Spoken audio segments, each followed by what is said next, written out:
Hi, I'm Rob O'Byrne, Group Managing Director at Logistics Bureau. I was sitting at the airport the other day waiting for my flight, and I was pondering over the meeting I just had with yet another company who was dissatisfied with their third-party logistics, or 3PL, service provider. Sometimes I feel like a marriage counsellor as I listen to these tales of woe.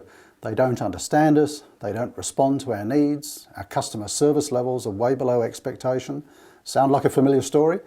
Well, take heart, the future need not be all bad. I've heard many similar stories over the years as I've been consulting in the area of logistics. When I hear these stories, it's often because the customer has reached such a stage of frustration that they want to retender their logistics contract and are seeking assistance through the process. Such was the tone of the meeting today. But at the close of the meeting, the customer was feeling more optimistic about the future of his 3PL warehousing contract.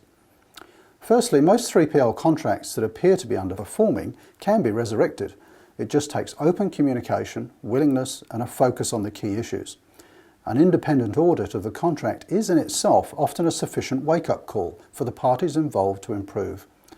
But in 90% of cases, I'd say that the reasons for contract underperformance don't lie solely with the 3PL.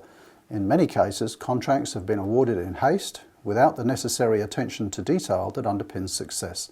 Such was the case today. The customer had provided inadequate information regarding their needs to the 3PL, who in turn had under-resourced the contract. The result? Escalating costs and finger-pointing. Both parties needed to shoulder responsibility on this count. But rather than give up on the existing 3PL and re-tender the contract, I was pleased that the customer was willing to first carry out a thorough audit of the contract to seek appropriate improvement. Retendering and potentially relocating a warehouse operation is not without risk in terms of business disruption and transition costs. So this step should only really be taken once other avenues have failed.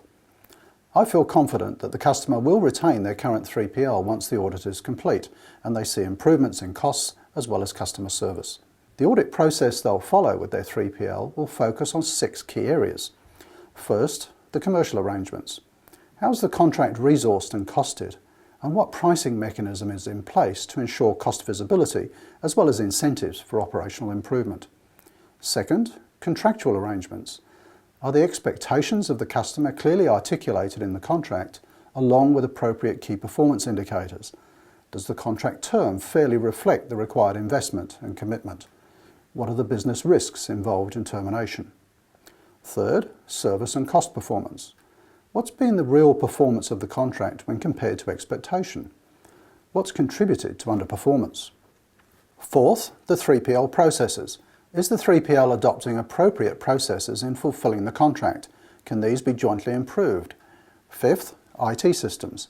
Are there IT issues that impact the performance of the contract? And are there some easy fixes that can be employed? And finally, sixth, the customer 3PL relationship. At both the operational and account management level, are there issues with the relationship? These might be due to a mismatch of culture or more often due to individual clashes. This simple 6-point audit plan is an effective framework to apply to a poorly performing contract. It needs to be undertaken objectively and in cooperation with the 3PL management. It's an important first step in the process to gaining the 3PL contract that you really need and want. Ultimately, some companies may find that they still need to retender the contract, but at least they can do so with confidence and understanding where they went wrong first time, and with a clear plan for future success.